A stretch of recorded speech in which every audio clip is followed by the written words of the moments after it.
아니, 한국이 월급이나 제대로 준대요. 돈도 없는 국가에서 뭘 해먹고 살겠다는 거예요. 정말 믿기 힘든 일들이 벌어졌습니다. 세계 최고의 글로벌 기업들도 한국이 이렇게 강할 줄 몰랐다는 사실에 경악을 금치 못했다고 하죠. 그 충격적인 이야기 지금 바로 시작합니다. 제가 다니던 회사는 상하이에서도 꽤 유명한 IT 대기업이었어요. 직원만 해도 수천 명, 건물은 시내 한복판에 있는 50층짜리 본사였죠. 저는 디자이너로 일하고 있었는데 입사 3년 차부터 이른바 핫 프로젝트라는 곳에 배정될 정도로 나름 성과를 내고 있었습니다. 그 덕분에 또래보다 빠르게 대리 승진까지 했고요. 부모님도 제가 그런 안정적인 기업에 다니는 걸 무척 자랑스러워 하셨어요. 그런데 갑자기 올해 초 본사에서 한국지사를 만든다는 공지가 떴어요. 그때까지만 해도 저는 한국지사? 아, 글쎄, 가봤자 뭐 있겠어? 정도로 대수롭지 않게 여겼습니다. 근데 어느 날 팀장님이 저를 조용히 부르셨어요. 주희화, 이번 한국지사 파견 인력으로 네 이름이 거론된다. 본부장님이 네 실적을 좋게 보셔서 추천하신 것 같아. 혹시 관심 있니? 하시는데 저는 귀를 의심했어요. 우리 회사에서 해외 파견은 엄청난 기회라고 소문이 나 있거든요. 좋은 의미면 승진 트랙, 나쁜 의미면 구조 조정, 둘 중 하나란 말이죠. 팀장님이 입이 닳도록 칭찬을 해주시니 이게 좋은 일인지 나쁜 일인지 분간이 안 되더라고요. 저는 곧장 집에 가서 부모님께 말씀드렸습니다. 당연히 두 분 다 기절초풍하셨죠. 어머니가 너 거기가 어딘지 알아? 한국은 아직도 우리보다 열등하다고들 하던데 도대체 뭐 하러 가려는 거니? 하고 숟가락을 내려놓으셨어요. 아버지도 아무리 회사가 좋다고 해도 중국 같은 대국을 두고 왜 하필 한국이냐며 한숨을 푹푹 쉬셨어요. 저도 별 생각이 없었어요. 그냥 윗선에서 원하면 갈 수밖에 없나? 그리고 한국에서 실적을 내면 회사 내 입지가 더 좋아질까? 뭐 이 정도였죠. 솔직히 속으론 가봐서 별로면 빨리 돌아오면 되겠지 라는 안일한 생각도 들었습니다. 하지만 회사 분위기는 심상치 않았어요. 구조조정 이야기가 흘러나오고 저랑 비슷한 연차의 동료들이 퇴사를 권고받고 있다는 말이 나돌았어요. 불안감이 엄습했죠. 어떤 사람은 해외 지사 근무를 끝으로 명예퇴직을 당했다는 소문도 들려왔거든요. 그런가 하면 어떤 사람은 해외 파견 갔다 와서 바로 본부장급으로 승진했다는 전설적인 사례도 있대요. 전선이라는 분이었다는데 중국 지사 세팅을 성공적으로 마치고 돌아오자마자 임원 대우를 받았다고도 하더라고요. 이런 극단적 사례가 공존하니 전 결정을 내리기가 어려웠어요. 팀장님은 계속 저한테 주희화, 네가 정말 뛰어난 사람이라는 걸 본부장님이 인지하고 계시더라. 한국행은 분명 좋은 기회일 거야 라고 하셨지만 그런 말이 오히려 의심을 더 키웠죠. 괜히 띄워주다가 날 조용히 쫓아내려는 건 아닌지 하는 불안이 사그라들지 않았어요. 그러다 사건이 하나 터졌습니다. 한 달 전쯤 같은 부서 차장님이 갑자기 호주지사 발령을 받았는데 그게 사실상 퇴출 코스였다는 거예요. 일주일 만에 귀국 통보를 받고는 결국 회사를 나가셨대요. 그 얘기를 듣자마자 저는 덜컥 겁이 났어요. 혹시 나도? 그런데 한편으론 본부장님이 저를 찍었다면 제가 정말 필요한 인재라는 뜻 아닐까 하는 희망도 살짝 들었어요. 이렇게 마음이 오락가락하는 상태에서 어느 날 오후 팀장님이 VIP 회의실로 들어오라고 호출하셨습니다. 저는 건물 45층에 있는 그 회의실로 가는 엘리베이터를 타면서 심장이 쿵쾅거렸어요. 그곳은 정말 중요한 인사 문제나 전략 발표가 있을 때만 사용하는 공간이었거든요. 들어갔더니 팀장님이 환하게 웃으면서 주희화, 네가 회사에서 제일 예리하고 창의적인 디자이너 중 한 명이잖아. 그래서 한국 지사 파견을 꼭 해주면 좋겠어 라고 하셨어요. 저는 네, 저야 영광이죠 라고 말하면서도 속마음은 복잡했죠. 좋아해야 하는지 무서워해야 하는지 몰랐습니다. 집에 돌아와 침대에 누웠는데 잠이 오질 않았어요. 부모님은 한국행을 완강히 반대하는 분위기고 저는 파견이 좋은 건지 나쁜 건지도 모르겠고 회사에서는 자꾸 가라고 압박하니 하루하루가 너무 괴로웠습니다. 그런데 하필 그 시기에 인사팀 직원들이 제게 자꾸 인사 파일을 정리해 달라고 요청해 왔어요. 혹시 구조조정 대상자 문서 작성 아닌가 하는 의심이 들더라고요. 별의별 상상을 하다 보니 진짜 마음이 무너져 내렸습니다. 며칠 뒤 어떤 일이 있었냐면 제가 어느 날 퇴근길에 회사 로비에서 라이벌인 차이야오라는 동기를 우연히 만났어요. 그녀가 저를 보고 들었어? 네가 한국 지사 간다며? 좋겠네 하길래 전 그런 소문 어디서 난 거냐고 물었죠. 그녀가 본부장님이 너를 점 찍은 걸로 안다. 근데 네가 혹시 거절하면 나한테 기회가 올지도 모르지 하고 웃으면서 지나가는 겁니다. 저는 순간 귀가 번쩍 뜨였어요. 자기는 제 라이벌이니까 제가 안 가면 지가 갈 거라는 식으로 말하는데 왜 그렇게 간절히 가고 싶어 할까 궁금하더라고요. 분명 평소엔 한국을 무시하던 사람이었거든요. 한국 별거 없다. 중국이 훨씬 낫다. 라고 말하던 차이야오가 왜 갑자기 기회를 노리는지 이상했어요. 뭔가 큰 반전이 있지 않나 의심이 커졌습니다. 결국 제가 여러 경로로 탐문해본 결과 한국 지사 파견은 생각보다 큰 프로젝트였고 성공적으로 안착만 시키면 1년 뒤에 부장급 승진이 보장되는 코스라는 소문이 있더라고요. 아니 이게 웬 떡입니까? 저는 그 사실을 알고 나니 흥분이 밀려왔어요. 만약 제가 정말 한국에서 성과만 잘 내면 제 커리어가 확 도약할 수도 있다는 뜻이잖아요. 그제야 부모님 반대나 이러쿵저러쿵 걱정도 잠시 잊혀졌죠. 일단 부장 승진 보장이라는 말에 솔깃하지 않을 중국인이 어딨겠어요. 또 나중에는 본사 임원급 자리도 노릴 수 있다는 얘기가 돌았어요. 제가 그렇게 꿈에 그리던 안정적이고 높은 위치에 오를 절호의 기회라는 생각이 들었어요. 그래서 부모님에게 다시 말씀드렸어요. 이번에 한국 지사를 가면 승진 가능성이 높다는데 제가 이걸 마다할 수 없지 않느냐고. 아버지는 처음엔 그딴 소문 다 거짓말이야 하시며 노발대발 하셨는데 며칠 뒤에는 조금 누그러지셨어요. 어머니 역시 제 급여가 더 오른다거나 커리어가 좋아진다는 얘기에 마음이 흔들리셨던 것 같아요. 그래도 워낙 한국이라는 나라 자체를 낮게 봐오셨기에 걱정이 사라지진 않았죠. 그래, 네가 그렇게 가고 싶다면 그냥 가서 다시는 울고불고 하지 마라 는 식으로 냉랭한 어조로 허락을 받았어요. 저도 마음이 복잡했지만 여기서 주저앉으면 나중에 후회하겠다 싶었어요. 그렇게 출국 날짜가 잡혔습니다. 인천공항에 내린 첫날 저는 모든 게 낯설고 두려웠어요. 혹시 공항만 잘 꾸며놓은 건 아닐까 싶었죠. 제가 짐을 끌고 공항 밖으로 나와 사무실에서 보낸 픽업 차량을 기다리는데 공항이 꽤나 번듯하고 질서정연해 보이더라고요. 직원들도 친절했어요. 말도 잘 안 통할 텐데 영어로 웰컴 투 코리아 하면서 안내를 해주고 저보고 도움이 필요하냐고 물어보기도 했죠.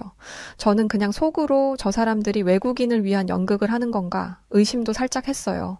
왜냐하면 제가 중국에서 봤던 영상들은 한국 공항은 허술하고 외국인에게 불친절하다는 얘기가 많았거든요. 하지만 더 놀라운 건 서울 시내를 들어설 때였어요. 차창 밖으로 본 풍경이 생각보다 훨씬 도시적이고 빌딩도 많고 거리가 깔끔했어요. 설마 이 동네만 유난히 깨끗한 거겠지 하는 마음으로 쳐다봤어요. 그러다 숙소로 배정된 강남 한복판의 오피스텔에 도착했는데 와, 여기도 생각보다 시설이 좋고 주변 편의시설도 많아서 충격을 받았어요. 저는 중국에서 늘 한국은 물가도 싼 나라라는 말을 들었는데 막상 알아보니 집세가 꽤 비싸다고 하더라고요. 회사가 임차 비용을 지원해준다고 해서 다행이지 제가 혼자 감당하기엔 부담될 정도였죠. 첫 출근 날 아침 저는 지하철을 탔어요. 분명 인구가 많은 지역이라고 들었는데 어쩐지 어수선하기보단 일정한 질서가 잡힌 느낌이었어요. 문이 열리자마자 타는 사람들이 차례로 움직였고 내리는 사람이 모두 내린 뒤에야 승객들이 줄 서서 올라탔죠. 중국 지하철에서 흔히 보던 아수라장 같은 모습이 아니라서 좀 신기했어요. 물론 상하이도 많이 발전하고 있지만 제가 사는 동네 출근 시간에는 서로 밀치고 싸우는 소리가 종종 들리거든요. 다들 휴대폰만 조용히 보거나 이어폰 끼고 음악을 들으면서 이동해서 그런지 소음도 적은 편이었어요. 회사에 도착해 보니 직원들이 영어와 한국어를 자유롭게 섞어 쓰면서 회의를 하더라고요. 제가 중국어밖에 잘 못해서 걱정했는데 통역 앱을 쓰기도 하고 또 간단한 문장은 영어를 활용해 얘기해주는 등 나름대로 저를 배려해 주었어요. 그날 점심때는 팀장님이 저한테 주희화 씨 식사 맛있게 하셨어요? 하고 한국말로 물어보시는데 의외로 제가 알아듣겠더라고요. 그래서 제가 가벼운 웃음과 함께 영어로 대답했죠. 모두가 환한 표정으로 반겨줘서 기분이 묘했어요. 중국에서 들었던 한국은 외국인을 차별한다는 말과는 꽤 다른 풍경이었거든요. 하지만 일이 잘 풀리기만 하는 건 아니었어요. 제가 맡은 업무가 생각보다 양이 많고 본사와의 협업이 복잡했어요. 게다가 회사가 한국 지사를 막 세우는 시점이라 실무 매뉴얼이 제대로 정리되지 않아 혼선이 생겼어요. 본사에선 저보고 현지 사정을 본부장에게 자세히 보고하라 하고 한국 지사에선 지금 막 시작한 프로젝트를 빨리 진행해야 한다고 재촉하니 저는 중간에서 매일 스트레스를 받았어요. 아니 왜 나한테만 이 책임을 전가하는 거지? 싶은 마음도 들었죠. 다른 동료들은 친절하기는 한데 언어 장벽도 있고 문화 차이도 있어서 때때로 사소한 오해가 생겼어요. 예를 들면 누구는 꼼꼼히 자료를 준비하길 바라고 누구는 일단 시작해서 수정해 가길 원한다든지 식으로요. 그러다 한 번은 퇴근 후에 황당한 일을 겪었어요. 제가 거주하는 오피스텔에 이상한 소음이 들려서 밖에 나가보니 술에 취한 사람이 엘리베이터 버튼을 마구 누르고 있더라고요. 마치 저를 노려보는 것 같아 무서웠어요. 문득 이럴 때 어쩌지? 한국 치안이 그렇게 좋다고들 해도 이런 일이 생기면 어떡해? 하고 두려움이 확 몰려왔습니다. 경찰에 전화해야 하나 고민했어요. 근데 몇 분 지나자 경비 아저씨가 출동해서 그 사람을 제지하고 돌려보내셨어요. 다음날 아침에 경비실에서 저한테 오늘은 괜찮으시죠? 혹시 불안하지 않으세요? 라며 물어봐 주셨고 회사에까지 연락을 해서 혹시 저한테 무슨 문제 생긴 거 아니냐고 확인까지 해주셨다고 해요. 저는 외국인이라 차별을 받기보다 오히려 과잉 친절을 받는 느낌이라 좀 머쓱했어요. 그렇게 일상에 익숙해져 가던 중 사건이 터졌습니다. 어머니가 갑자기 편찮으시다는 소식을 듣게 됐어요. 어느 날 아침 아버지에게 전화가 왔는데 목소리가 떨리셨어요. 주희화야, 네 엄마가 혈압이 갑자기 많이 올라서 지금 병원에 있다. 혹시 한국에선 잘 지내고 있니? 하시는데 제 가슴이 철렁 내려앉았습니다. 저는 당장이라도 비행기 티켓을 끊고 달려가고 싶었지만 막 프로젝트가 본격화되던 시점이어서 회사를 비우기 어려웠어요. 팀장님이 가족이 아프시면 가봐야 하는 거 아니에요? 라고 했고 제가 프로젝트 때문에 지금은 정말 어렵습니다. 라고 답했는데 사실 속으로는 엄청 괴로웠어요. 내가 이 프로젝트에 목숨 걸다가 엄마가 위독하시면 어쩌지 하는 죄책감이 밀려왔죠. 다행히 어머니가 큰 병은 아니고 며칠 안정을 취하면 곧 나을 거라고 해서 조금 안도했어요. 그래도 제가 한국에 있는 걸 엄마가 서운해하지 않을까 그런 생각이 머릿속을 떠나질 않았어요.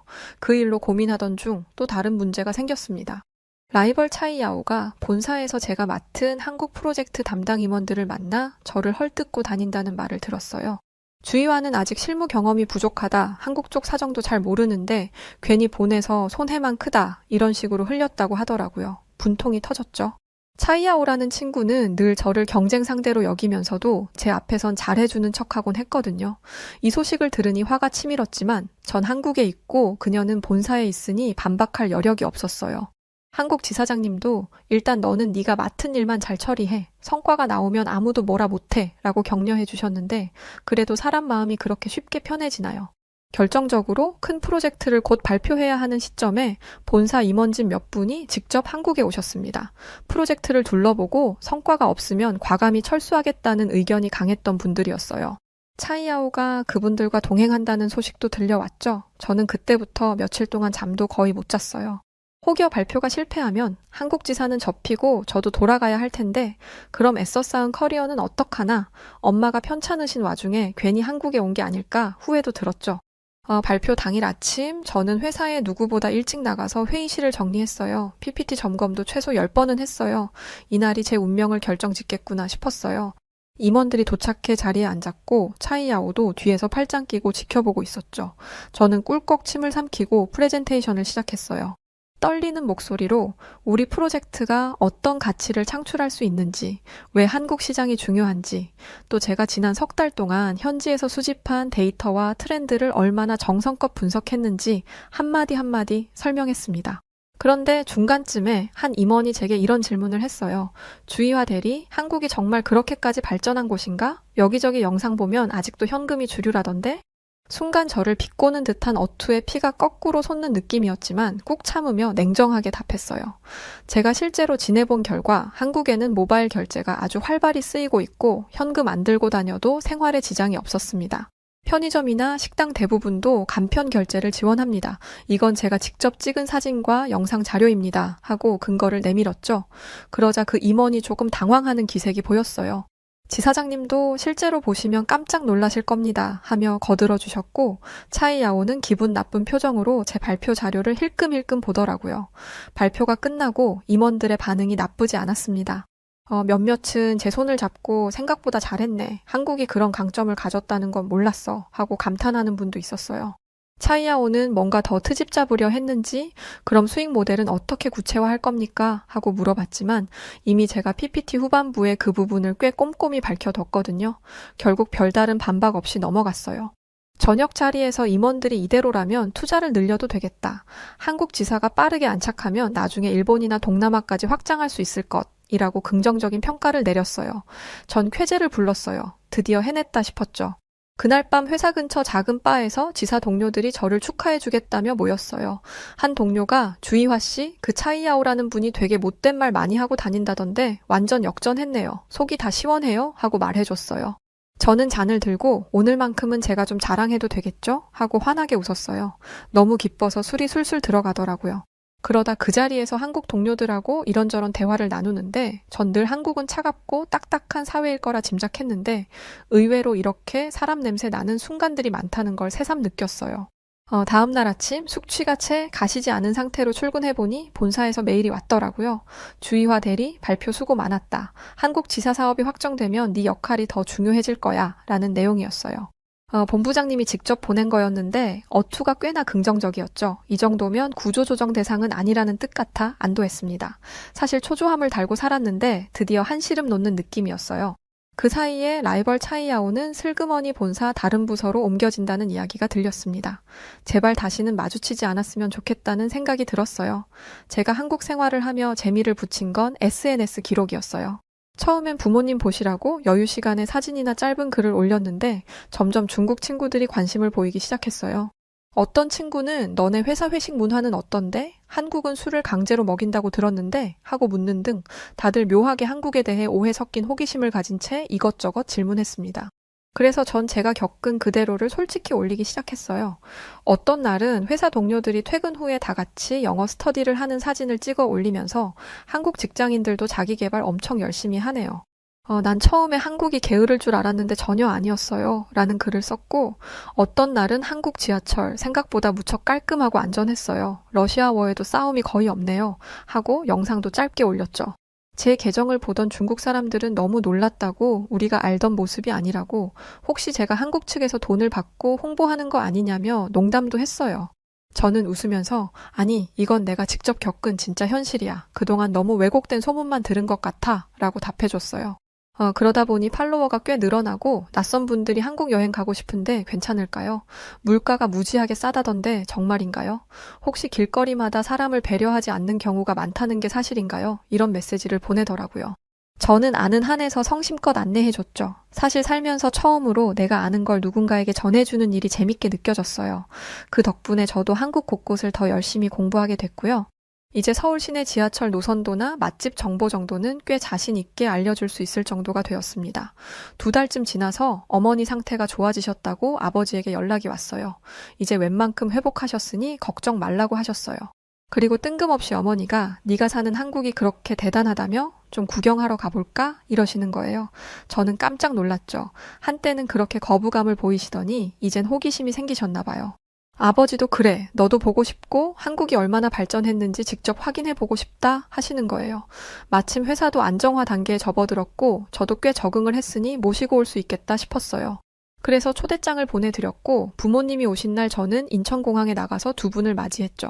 어머니가 공항 입국장 나오자마자 아이고 여기가 정말 한국 공항이냐? 예상보다 엄청 규모가 큰데? 하셨고 아버지도 공항만 이런 거겠지? 라고 하시면서 두리번거리셨죠.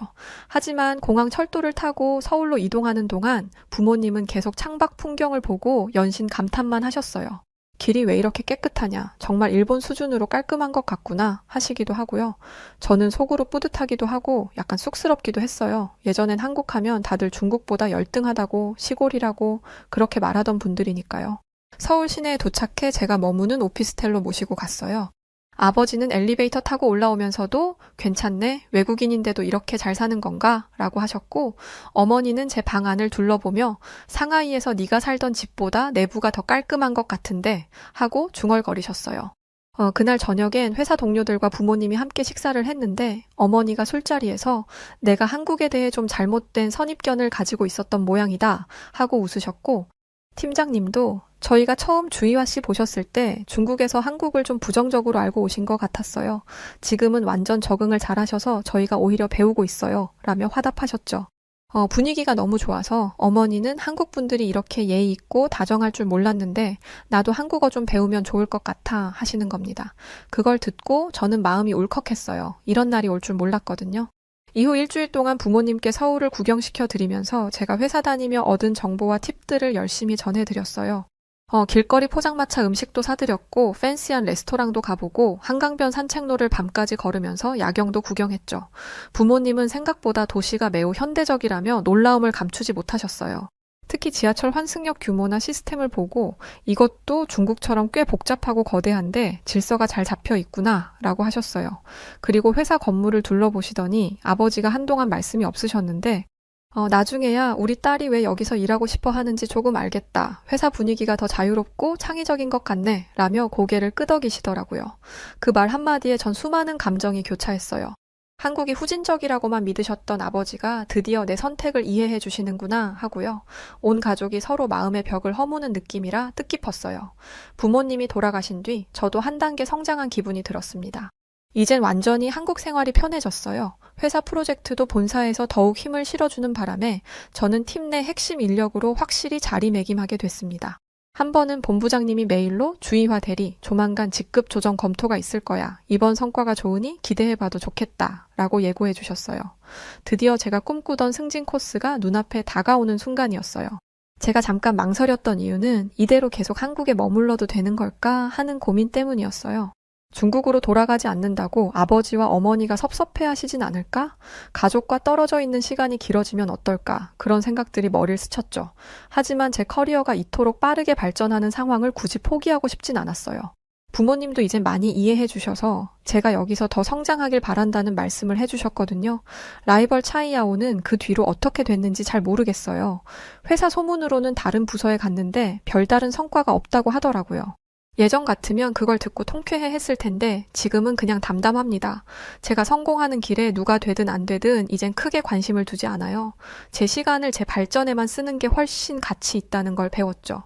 그리고 이 모든 걸 배우게 해준 계기가 바로 이 한국 파견 근무였어요. 세상에 처음엔 강제 추방당하는 거 아니냐고 의심했던 제가 이제는 자발적으로 한국에 남아있고 언젠간 한국어를 유창하게 해서 동료들과 속 깊은 대화를 하고 싶다는 꿈까지 꾸고 있어요. 지금은 회사가 더욱 커졌어요. 한국 지사도 규모가 커지고 인력도 늘어났어요. 전 그 중심에서 주도적인 역할을 하고 있고 친구들은 제가 거의 임원급 포스라고 농담을 하곤 합니다. 물론 실제로 임원이 된 건 아니지만 미래가 어떻게 될지는 아무도 모르죠. 제 웨이보 계정엔 한국 생활기에 관한 글이 계속 올라오고 팔로워들도 점점 늘어나고 있어요. 누군가는 제 글을 보고 한국이 이렇게 대단할 줄 몰랐다. 기회가 되면 꼭 가보고 싶다고 말해주시고 또 누군가는 중국인인 네가 너무 한국을 띄워주는 거 아니냐며 투덜거리기도 해요.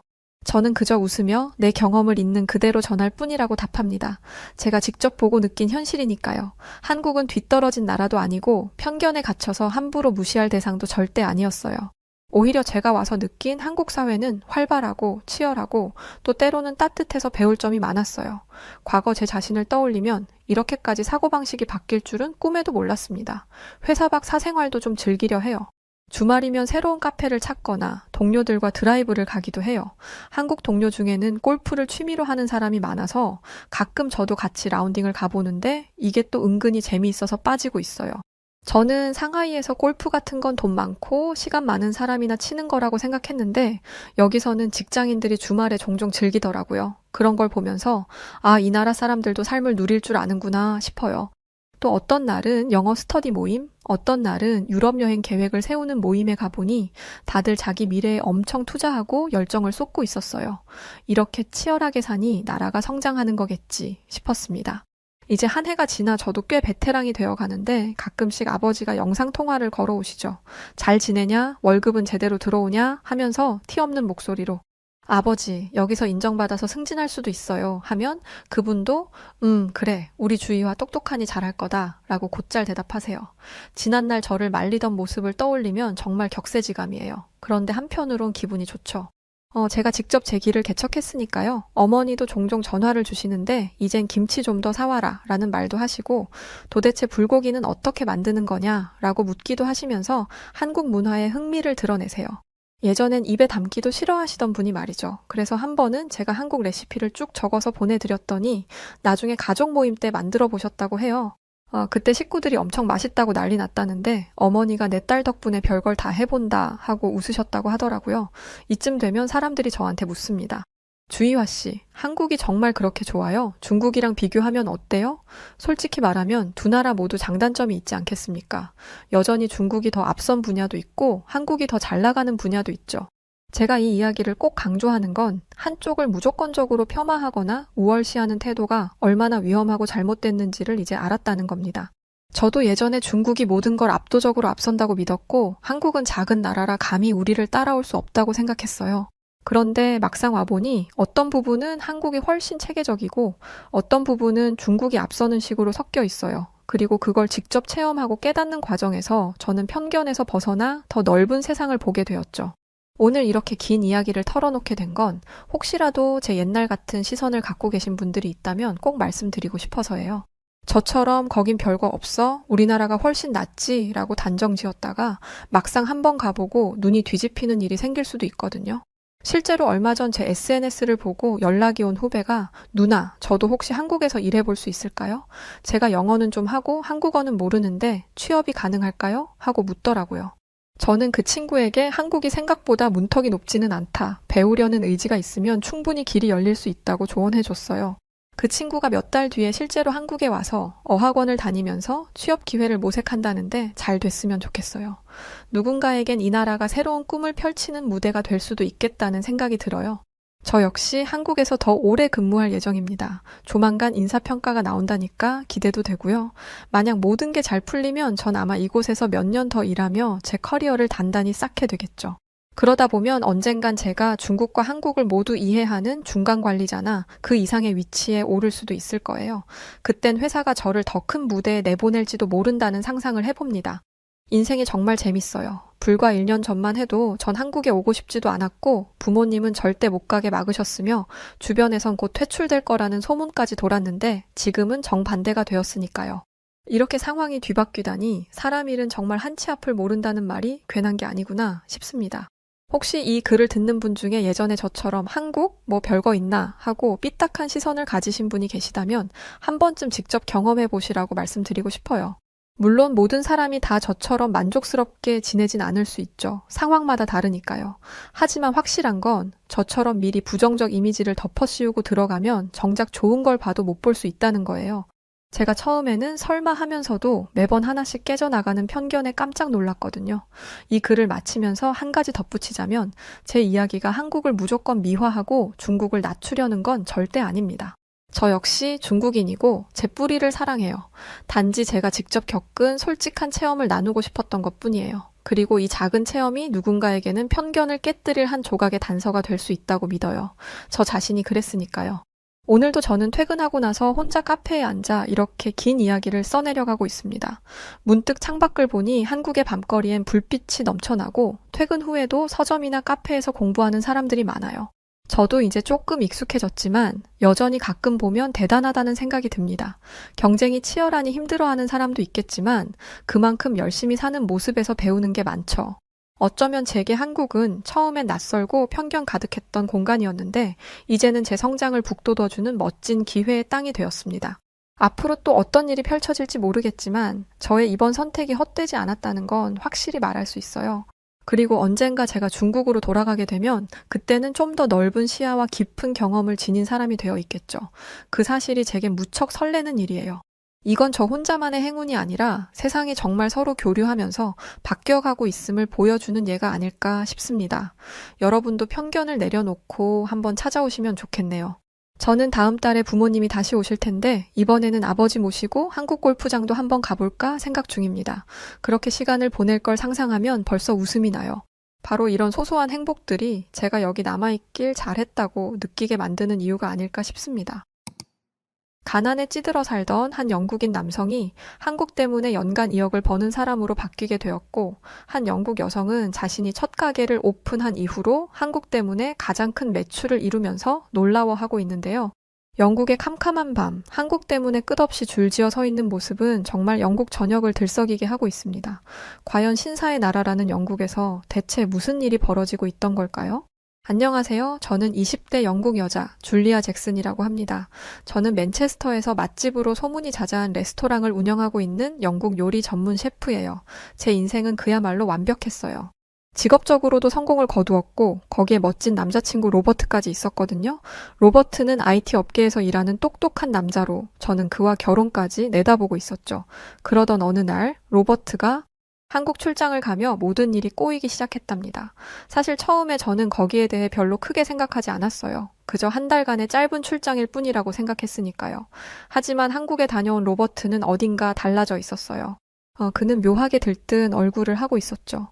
처음에는 그저 출장에 여운이려니 했어요. 로버트가 해주는 한국의 음식이나 문화에 대한 이야기는 일면 흥미로운 부분도 있었죠. 한국은 정말 대단한 나라라며 눈을 반짝이며 말하는 그의 모습은 귀여워 보이기도 했어요. 하지만 시간이 지날수록 로버트는 점점 수상한 행동을 하기 시작했답니다. 언제부터인가 로버트는 하루 종일 휴대폰을 끼고 살더니 비빔밥이나 불고기 같은 한국 음식만 찾아 먹기 시작했고 심지어 한국 드라마를 보며 한국어를 배우기까지 하더라고요. 그 모습을 보는데 왠지 모를 촉이 느껴지더라고요. 왜 이렇게 갑자기 한국에 집착하지? 혹시 한국에 여자가 있는 건가? 이런 생각이 저를 짓누르기 시작했죠. 그러면서 어쩌면 로버트가 한국에 빠져든 건 단순한 호기심이 아니라 어떤 한국 여자가 그의 마음을 훔쳤기 때문일지도 모른다는 생각이 들었어요. 결국 저는 한국의 로버트에 상간녀가 있다는 의심을 하게 되었죠. 솔직하게 말해, 너 한국 여자랑 바람난 거지? 그렇지 않고서야 영국인인 네가 한국 따위에 이렇게 관심을 가질 리가 없어. 빨리 바른 대로 되지 못해? 저는 화가 치밀어 올라 이렇게 로버트에게 소리쳤어요. 그러자 로버트는 대체 그게 무슨 뚱딴지 같은 소리냐며 당황스러워 하더라고요. 줄리아, 너 대체 지금 무슨 오해를 하고 있는 거야? 난 단지 한국의 문화와 기술에 반했을 뿐이라고. 로버트는 어떻게든 제게 해명하려 했지만 제 눈에는 그가 웃기지도 않는 변명만 늘어놓고 있는 것처럼 보였어요. 거짓말 좀 하지 마. 그깟 한국이 뭐가 그렇게 대단하다는 건데? 한국은 기껏해야 개발도상국일 뿐인데 그런 뒤떨어진 나라에 그렇게 환장하는 게 말이 돼? 제가 이렇게 이야기하자 로버트는 정색을 하더니 한국을 겨우 그깟 나라로 취급하지 말라며 오히려 제게 화를 내더군요. 그 모습을 보고 저는 로버트가 한국에 여자를 숨겨놨다고 확신하게 되었죠. 그 순간 저는 로버트에게 오만정이 다 떨어졌고 결국 그와 헤어지기로 했어요. 됐어. 이제 그만할래. 넌 한국 여자나 실컷 만나. 저는 이렇게 외치고는 돌아섰죠. 겨우 이런 남자와 미래를 약속했던 내가 바보였다는 생각과 함께 제 마음속에는 분노와 실망감이 가득 차올랐어요. 무엇보다 짜증났던 건 제가 저와 같은 백인도 아닌 한국 여자에게 밀렸다는 것이었죠. 정말이지 자존심이 상해 견딜 수가 없었어요. 그날 이후 저는 로버트에 대한 배신감과 한국에 대한 분노로 몇 날 며칠을 끙끙 앓았답니다. 감정 조절이 잘 되지 않으니까 요리도 제대로 되지 않더군요. 결국 저는 며칠 휴가를 내고 사촌 오빠가 살고 있는 아일랜드로 가서 조금 쉬다 오기로 했어요. 한적한 아일랜드에 가면 그래도 마음 정리가 잘 될 것 같았거든요. 하지만 막상 도착한 사촌 오빠의 집에서 저는 끔찍한 광경을 보고 경악하게 되었답니다. 글쎄 오빠가 넷플릭스로 한국 예능 프로그램 흑백 요리사를 보고 있는 게 아니겠어요? 심지어 오빠는 한국 LGTV로 그 프로그램을 보고 있었죠. 그 모습을 보자 정말 짜증이 치밀어 올라 견딜 수가 없더군요. 저는 이미 한국에 질린 상태였는데 이곳 아일랜드에서마저 한국 이야기를 듣게 될 줄이야. 이건 정말 말도 안 된다는 생각이 들었죠. 결국 이렇게 소리 지르고 말았어요. 오빠, 아니 세상에 아무리 볼 게 없어도 그렇지 왜 한국 요리 프로그램을 봐? 저딴 후진국에서 만든 게 대체 뭐가 좋다고? 제 말에 오빠는 어리둥절한 표정을 짓더니 이렇게 말했어요. 지금 넷플릭스에서 이 프로그램이 전 세계 1위인데 넌 무슨 소리를 하는 거야? 야, 난 태어나서 이렇게 재미있는 프로그램은 처음 본다. 그러면서 오빠는 이런 기발한 프로그램을 만든 한국이 정말 대단한 것 같다며 한국을 찬양하기 시작했어요. 오빠의 말에 저는 결국 폭발하고 말았죠. 다들 미쳤어. 제정신이 아니야. 아니 대체 한국 따위가 뭐길래 다들 이 난리를 치는 거야.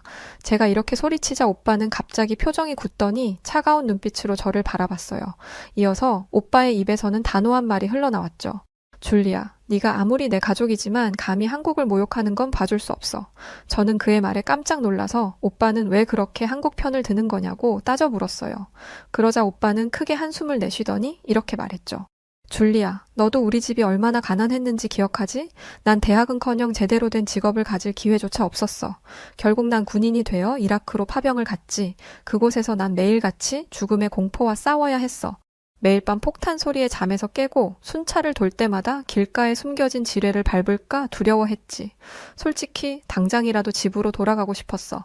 하지만 나는 목돈이 꼭 필요했어. 언젠가 영국으로 돌아가면 그 돈으로 작게나마 사업을 하는 게 내 꿈이었지. 난 그 꿈 하나로 파병 생활을 견뎌냈어. 그리고 마침내 영국으로 돌아온 나는 곧바로 통조림 공장을 세웠지. 전쟁터에서 꿈꾸던 그 순간이 드디어 현실이 된 거야. 그 순간의 기쁨이란 말로 표현할 수 없을 정도였어. 하지만 인생은 계획대로 되는 게 아니더라. 나는 사업에 대한 경험이 너무 없었고 결국 얼마 지나지 않아 공장은 문을 닫고 말았지. 그때 난 정말이지 딱 죽고 싶었어. 이제까지 난 대체 뭘 위해 열심히 살아온 것인지 모든 게 다 헛된 일처럼 느껴졌지. 그렇게 말하는 오빠의 눈에는 어느새 눈물이 고여 있었죠. 잠시 숨을 고른 오빠는 꽉 잠긴 목소리로 힘겹게 이야기를 이어갔어요. 그렇게 막다른 길에 몰려있을 때 우연히 아일랜드의 골뱅이 어부들이 큰 돈을 번다는 걸 알게 됐어. 솔직히 그때는 이미 모든 걸 잃은 상태라 믿져야 본전이라는 심정으로 어부 일을 시작했지. 처음엔 정말 힘들었어. 난 그때 고기잡이 배를 처음 타본 거니까 그저 하루하루를 버틸 뿐이었지. 게다가 우리 영국인들은 웬만하면 골뱅이를 잘 먹지 않으니까 과연 이게 장사가 될까 하는 걱정도 있었고, 그런데 바로 그때 믿을 수 없는 일이 일어났어. 글쎄, 내가 잡은 골뱅이가 한국으로 불티나게 팔리기 시작한 거야. 주문은 계속 밀려들었고 어느새 나는 연간 2억을 버는 어부가 되어 있더라고. 생각해보면 이라크에서 죽음의 공포에 시달리던 때나 사업 실패로 모든 걸 잃었던 때의 나로서는 상상도 못할 일이지. 오빠는 눈물을 닦으며 이렇게 말했어요. 나에게 있어서 한국은 단순한 고객이 아니야. 한국은 내 인생에 새로운 의미와 희망을 준 은인 같은 존재라고. 전쟁터에서 살아남아 돌아왔지만 또다시 절망에 빠졌던 나에게 한국은 새 삶을 준 거나 다름없어. 그런데 넌 한국을 비웃고 무시했지. 그건 내 은인을 무시하는 거나 마찬가지고 난 그걸 절대 용서할 수 없어. 이어서 오빠는 TV를 가리키며 열변을 토하기 시작했어요. 저기 흑백 요리사에 나오는 100명의 한국인 요리사들을 봐봐. 영국인들이나 유럽인들은 꿈에도 생각하지 못할 엄청난 퀄리티의 음식들을 재료만 보고 뚝딱 만들어내고 있어. 내가 고기잡이 배에서 잡은 골뱅이가 한국에서는 건강과 맛까지 모두 사로잡는 레시피로 만들어져서 한국에서 판매되고 있는 거야. 그런데 영국은 어떠니? 빵에다 고기를 구워 넣어놓지 않니? 한국과 비교 불가야. 흑백 요리사에서처럼 한국의 음식 문화뿐만이 아니야. 지금 내가 보고 있는 이 한국 TV는 네가 무시할 만한 게 아니라고. 너 지금까지 살면서 이렇게 선명한 화질의 TV를 본 적이 있어? 영국 회사는 죽었다 깨어나도 이런 품질의 TV는 못 만들걸? 오빠의 말에 저는 뭐라 대꾸할 말이 없어서 입을 다물고 말았어요. 솔직히 한국이 만든 TV는 세계 최고인 것이 사실이었으니까요. 하지만 곧 왠지 모르게 분한 마음이 들었고 저는 결국 이렇게 따지고 들었죠. 아무리 그래도 그렇지 한국산 TV로 한국에서 만든 프로그램을 보는 건 좀 너무 심하지 않아? 오빠 꼭 한국에 미친 사람 같아. 제 말에 오빠는 호탕하게 웃으며 이렇게 대답했어요. 나 한국에 미친 사람 맞아. 특히 흑백 요리사에 완전 빠져있고 이건 진짜 사람을 미치게 할 만큼 재미있으니까. 백악관 출신 요리사와 무명의 요리사가 1대1로 맞붙는 요리 경연대회라니 무슨 만화나 영화에서나 볼 법한 그림이잖아? 그리고 이 프로그램에 출연하는 요리사들의 개인사는 또 얼마나 감동적인데 심사위원인 안성재 셰프는 원래 나처럼 군인이었는데 지금은 미슐랭 3스타의 요리사가 되었고 또 어떤 셰프는 원래 중국 음식점에서 철가방을 들고 배달을 하다가 열심히 노력해서 요리사가 되기도 했대. 다시 말해 이건 다른 나라들이 흔하게 만드는 단순한 요리 오락 프로가 아니라 요리를 통해 인생을 보여주는 혁신적이고도 독창적인 프로그램이라는 거야. 이런 기획을 할 수 있는 나라가 세상에 한국 말고 또 어디 있겠어? 세계적으로도 손꼽히는 유명 셰프와 이름도 없는 무명의 요리사가 맞붙는다는 것과 어려움 속에서도 노력해서 발전해왔던 무명 요리사들에게 동기부여까지 주고 있어. 이게 현실적으로 영국에서 가능하니? 영국에서 이름 있는 셰프들이 무명 셰프들과 1대1로 요리 대회를 한다고 하면 과연 거기에 참여할 영국 유명 셰프들이 있기는 할까? 오히려 무명 셰프들을 무시하기 바쁘고 혹시라도 질까봐 겁먹고 나오지 못할걸? 그렇게 말하는 오빠의 목소리에는 깊은 존경과 애정이 듬뿍 담겨 있었어요. 저는 그런 오빠를 보며 제 남자친구인 로버트도 이런 식으로 한국에 빠지게 된 것인가 하는 생각을 하게 되었죠. 그때 오빠가 제게 경고하듯 말하더군요. 줄리아, 네가 한국을 싫어한다면 그건 네 자유야. 하지만 적어도 한국을 비웃거나 무시하지는 마. 한국은 나에게 그리고 전 세계에 아주 중요한 의미를 가진 나라니까. 오빠의 말을 듣고 나니 제가 얼마나 무지하고 이기적이었는지 알겠더군요. 하지만 자존심이 뭔지 제가 잘못했다는 것을 인정하기는 싫더군요. 결국 저는 난 그만 집에 가겠다고 말한 뒤 서둘러 오빠의 집을 빠져나왔죠. 하지만 이상하게도 오빠의 말이 자꾸만 제 머릿속을 맴돌더군요. 결국 저는 집에 오자마자 흑백 요리사를 틀었어요. 속으로는 재미없기만 해봐라, 바로 꺼버릴 테니까, 이렇게 생각하면서 말이죠. 그런데 이게 웬걸? 5분이 50분이 되고, 한 편이 2편이 되고, 3편, 4편이 되더라고요. 그렇게 집중해서 보다 보니 마지막 에피소드입니다 라는 문구가 뜨더라고요. 뭐야? 벌써 끝이라고? 말도 안 돼. 다음 편 없어? 저는 제발 한 편만 더, 딱 한 편만 이라고 중얼거리며 다음 편을 찾아 헤매기 시작했어요. 하지만 다음 편은 없었고 이어서 저는 충격적인 장면을 보고 말았는데 그건 바로 커튼 사이로 아침 해가 떠오르고 있다는 것이었죠. 깜짝 놀라 시계를 보니 어느새 새벽 5시가 되었더라고요. 잠깐, 분명 내가 어젯밤 12시부터 이걸 보기 시작했으니까. 뭐야, 그럼 내가 지금 5시간 동안 이걸 보고 있었던 거야? 세상에, 미쳤어. 저는 꼭 뭐에 홀리기라도 한 것 같은 기분에 한참을 그대로 굳어 있었답니다. 하지만 이상하게도 입가에는 미소가 번지고 있었죠. 근데 진짜 재밌기는 했어. 그렇게 중얼거리며 저는 휴대폰을 집어들었어요. 그리고는 오빠에게 메시지를 보내기 시작했죠. 오빠, 어제는 내가 진짜 미안했어. 그런데 흑백 요리사 다음 에피소드는 언제 나와? 아, 그리고 나 지금 한식이 너무 먹고 싶은데 어떡해? 메시지를 보내고 나서 저는 피식 웃음을 지었어요. 아, 바로 어제까지만 해도 한국을 업신여겼는데 지금은 이렇게 한국 프로그램에 푹 빠져 밤까지 새버렸다니 정말 신기한 일이었죠. 그렇게 묘한 기분을 느끼고 있을 때 마침 오빠에게 답장이 오더군요. 런던에 한국식 포장마차를 모티브로 만든 유명한 포차가 있대. 이따 저녁에 같이 가보자. 오빠의 답장을 보자마자 저는 자리에서 벌떡 일어났어요. 한국 포차라니 흑백 요리사에 나온 한식들을 먹게 된다는 생각을 하자. 입에서 군침이 돌기 시작하더군요. 그러다 갑자기 번뜩 어떤 강렬한 깨달음이 저를 찾아왔어요. 잠깐, 나 영국 음식 셰프잖아. 이래도 되는 거야? 순간 저는 영국 요리를 배신한 것 같은 기분에 죄책감이 밀려왔어요. 어제 집에 오는 길에 사온 영국의 대중 음식 피쉬앤칩스가 절 원망스럽게 쳐다보는 것 같았죠. 하지만 그런 생각도 잠시 곧 한식을 먹게 된다는 기쁨이 그 모든 걱정을 휩쓸어 갔어요. 에라 모르겠다. 일단 먹어보고 생각하자. 그렇게 시간이 흘러 마침내 저녁이 되었고 저는 설렘 속에 콧노래까지 부르며 한국 포차로 향했답니다. 그런데 그곳에서는 전혀 예상치 못한 일이 저를 기다리고 있었어요. 글쎄, 포차 앞에 수많은 영국인들이 길게 줄지어 서 있는 게 아니겠어요. 저는 줄의 끝에 서 있는 사람에게 다가가 혹시 줄 서는데 얼마나 걸리는지 조심스럽게 물어봤어요. 그러자 그 사람은 태연한 얼굴로 이렇게 답하더군요.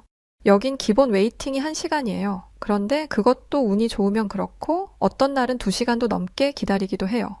그 말에 저는 그만 뒤로 넘어갈 뻔했어요. 겨우 식당 한번 들어가는데 2시간이나 기다려야 하다니 순간 마음속에서 갈등이 일어났죠. 2시간 웨이팅은 너무 심한데 그냥 다른 데 갈까? 하지만 곧 흑백 요리사에서 본 한식들이 떠올랐고 결국 저는 기다려보기로 했어요. 한식을 위해 이 정도쯤이야. 그렇게 지루한 기다림이 시작됐어요. 30분, 1시간. 무려 1시간 40분이 흐른 뒤에야 제 차례가 왔죠. 47번 줄리아 잭슨님. 마침내 제 이름이 호명되는 순간 저는 기쁨의 환호성을 지르며 포차 안으로 들어갔어요. 그러자 제일 먼저 한식의 낯선 냄새가 제 코를 자극하더군요. 매콤하면서도 고소한, 저절로 침이 꿀꺽 넘어가는 그런 냄새였죠.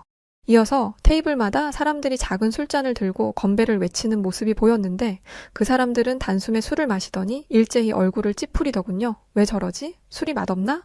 하지만 곧이어 그들의 입에서 나온 건 캬하, 기쁨의 찬 탄성과 즐거운 웃음소리였어요. 저는 너무 궁금해서 지나가는 직원을 붙잡고 이렇게 물었죠. 저기요, 저 사람들이 마시는 게 뭐예요? 아, 맛없어 보이는데 왜 저렇게 좋아하죠? 그러자 직원은 빙그레 웃더니 저건 한국의 대표 술, 소주예요 라고 알려주더군요. 그 순간 제 위장이 꿈틀거리기 시작했어요. 마치 나도 저거 마시고 싶어 라고 외치는 듯 말이죠. 저는 더 이상 참을 수 없어 오빠의 팔을 잡아 끌었어요. 오빠, 우리도 얼른 저거 소주 마셔보자. 저기 자리 있다. 빨리 가서 앉자. 그렇게 저희는 서둘러 자리를 잡았고 메뉴판을 받자마자 신이 나서 주문을 하기 시작했죠. 여기요. 우선 소주 1병 주세요. 아, 그리고 오돌뼈랑 주먹밥도요. 오빠는 어이없다는 표정으로 절 쳐다보더니 오돌뼈는 매운 음식인데 괜찮겠냐고 물어보더군요. 오빠의 말에 저는 잠시 멈칫했어요. 사실 저는 매운 음식을 잘 먹지 못하거든요. 하지만 주변을 둘러보니 사람들이 오돌뼈를 너무나 맛있게 먹고 있었고 그 중에 어떤 사람은 땀을 뻘뻘 흘리면서도 행복한 표정을 짓고 있었죠. 결국 저는 오돌뼈를 주문했고 잠시 후 드디어 소주와 안주들이 테이블에 세팅되었어요. 저는 설렘 반, 두려움 반의 표정으로 소주잔을 들었죠. 그리고는 소주를 단숨에 들이켰어요. 그리고 바로 그 순간, 이게 뭐야? 너무 써. 불처럼 뜨거운 액체가 제 목구멍을 타고 내려갔어요. 얼굴이 확 달아오르고 눈에서는 눈물이 찔끔 나왔죠.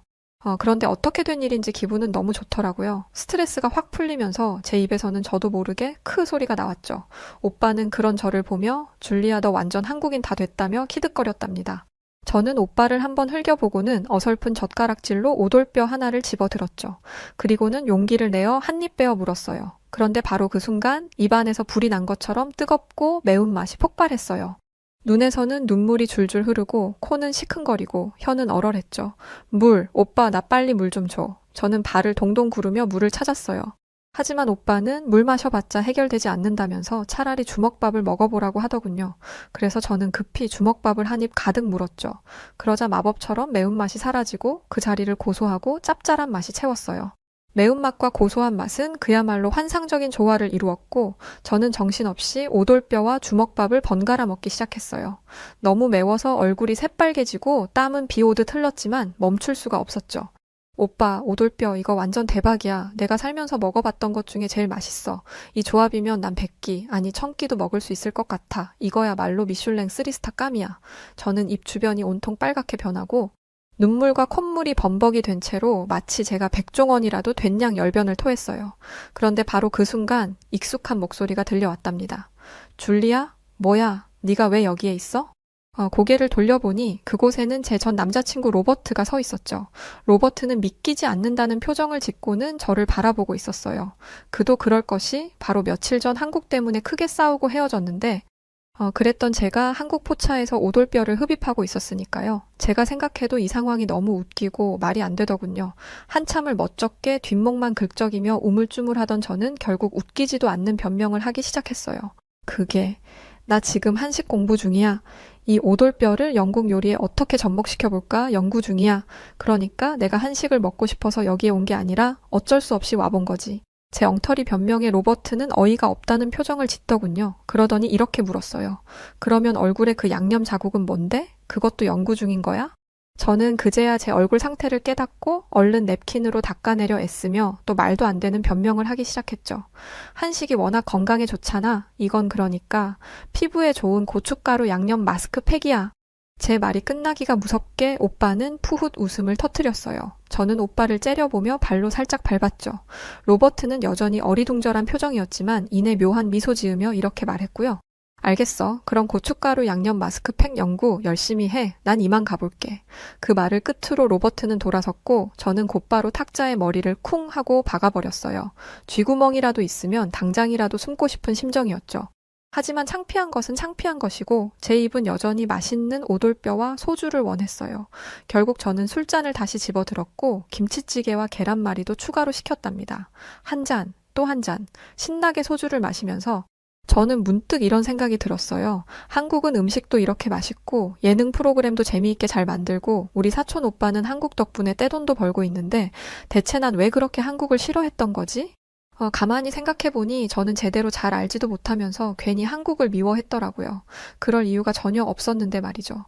사실 로버트는 바람을 피울 남자도 아니었고 한국 문화는 충분히 빠져들 만한 매력이 넘치는 것이었는데 과거에 저는 그런 것도 모르고 너무 어리석게 군 것 같더라고요. 이런 생각을 하며 소주 한 잔을 더 들이키고 나니 과거의 기억들이 마치 손에 잡힐 듯 선명하게 떠오르기 시작했어요. 로버트가 케이팝 노래를 부를 때 난 무슨 그런 알아듣지도 못할 노래를 부르냐며 귀찮아 했었지. 또 로버트가 한국 드라마를 보자고 했을 때 난 멀쩡한 영국 드라마를 두고 무슨 그런 후진국 드라마를 봐 라고 하며 그의 취향을 무시했었지. 분명 그 드라마들도 흑백 요리사처럼 엄청 재밌었을 텐데 난 진짜 바보였어. 그날 밤 저는 이런 후회 속에 잠이 들었고 다음날 아침 눈을 뜨자마자 로버트에게 전화를 걸어 진심을 다해 사과했어요. 로버트, 정말 미안해. 내가 어리석게도 정말 말도 안 되는 오해를 했던 것 같아. 넌 그냥 한국이 만들어낸 훌륭한 문화를 나랑 같이 공유하고 싶었던 거였는데 난 그런 줄도 모르고 너무 편견에 갇혀 있었던 것 같아. 괜찮다면 나한테 한 번만 더 기회를 줄 수는 없을까? 제 말에 로버트는 안 그래도 어제 한국 포차에서 저를 보고 깜짝 놀랐다며 대체 그동안 제게 무슨 일이 있었던 것인지 묻더군요. 저는 사촌 오빠의 이야기와 흑백 요리사에 중독된 이야기를 솔직하게 털어놓으며 그동안 제가 너무 편협한 시각을 가지고 있었던 것에 대해 반성한다고 말했어요. 난 그동안 영국만이 최고이고 그 어떤 것도 영국 문화를 대체할 수 없다는 이상한 착각을 하고 살아온 것 같아. 사실 한국은 아시아 국가에 불과하고 영국에 비교하면 한참 수준 떨어지는 나라라고 생각했거든. 그런데 실제로는 영국 사람들이 한국 음식을 없어서 못 먹고 한국 프로그램은 전 세계에서 1위를 차지할 만큼 너무 매력적인 나라더라.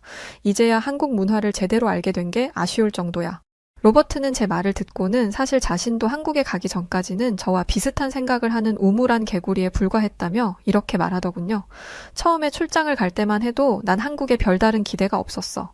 그런데 막상 한국에 가보니까 한국은 상상을 초월하는 나라더라. 난 사실 그때까지만 해도 런던이 세계 최고의 대도시라고 생각했었거든. 그런데 진짜는 서울이더라고. 거기는 꼭 미래도시 같았어. 호텔룸에는 AI 비서가 설치되어 있어서 콜택시 예약부터 쇼핑, 스케줄 관리까지 너무 편하게 할 수 있고 어딜 가나 5G 네트워크가 깔려 있어서 일 처리도 아주 빠르고 쉽게 할 수 있었어. 매일 매순간 한국이 최첨단 기술의 선두주자라는 걸 온몸으로 느꼈지. 그러면서 로버트는 한국은 반도체, IT, 철강, AI, 바이오테크, 첨단 모빌리티까지 모든 분야에서 압도적인 우위를 차지하고 있다며 한국은 앞으로 5년 안에 세계 5대 강국에 들어가게 될 것이라고 확신했어요. 로버트는 IT 분야에서 일하고 있는 만큼 잠깐이지만 한국에서 지냈던 날들을 잊을 수가 없었고 언젠가 저와 결혼하면 한국으로 이민을 가고 싶은 마음에 한국어 공부도 열심히 했던 것이라고 했죠. 저는 로버트가 그런 계획을 가지고 있는 줄도 모르고 괜한 의심을 하며 그를 닥달했다는 생각에 부끄러워져서 다시 한번 사과를 했고 로버트는 괜찮다며 이제부터는 함께 한국의 훌륭한 문화를 배워가자고 했어요. 그렇게 저희는 과거의 상처를 극복하고 새롭게 시작하기로 했고 그 중심에는 한국이 있었답니다. 우선 저희는 매주 월요일 저녁을 한식의 밤으로 정했고 이날은 무조건 한국 요리를 먹었어요. 그리고 저희는 함께 한국어 학원에도 등록했답니다. 언젠가 자막 없이 한국 예능 프로그램과 한국 드라마를 볼 수 있도록 말이죠. 그러면 훨씬 더 재미있게 한국 작품들을 감상할 수 있을 테니까요.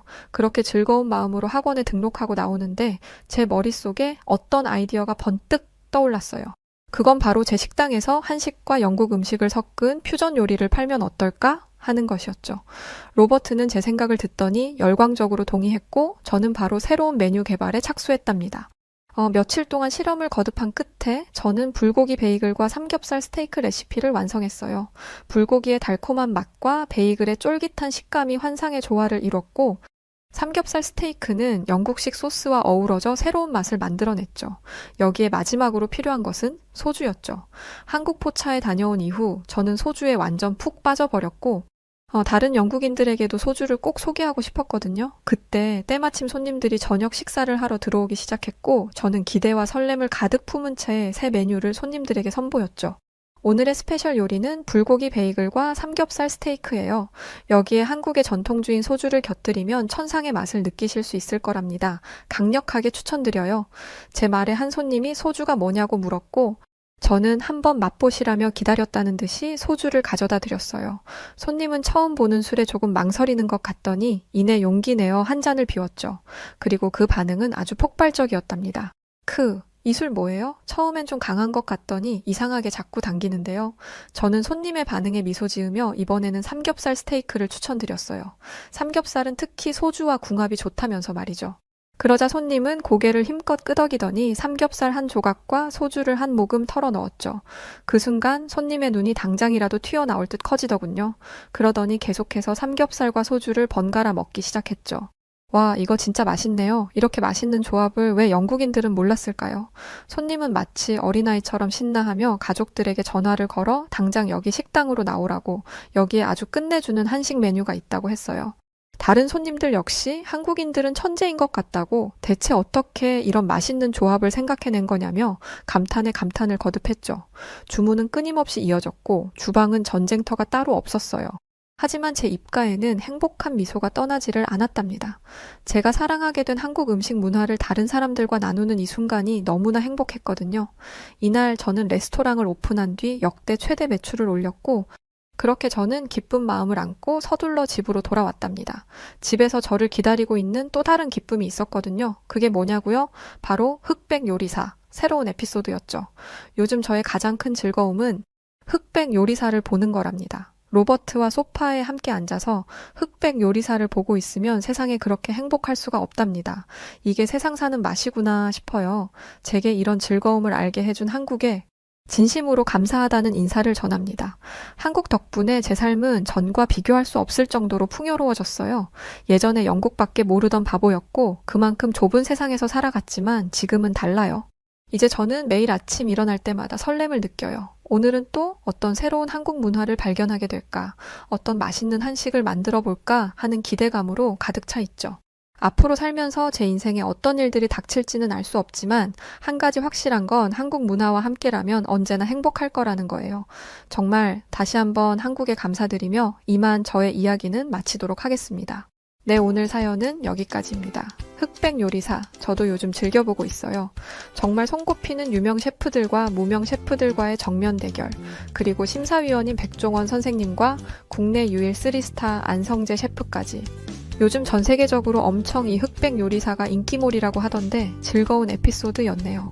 좋은 한식 많이 만들어서 널리 알려주시면 정말 감사할 것 같아요. 자, 그럼 오늘 사연은 어떠셨나요?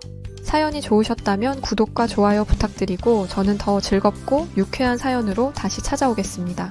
그럼 지금까지 여우튜브 송은지였고요. 영상 끝까지 시청해주신 모든 분들 고맙습니다. 그리고 구독자분들 사랑합니다. 감사합니다. 당신만의 여우튜브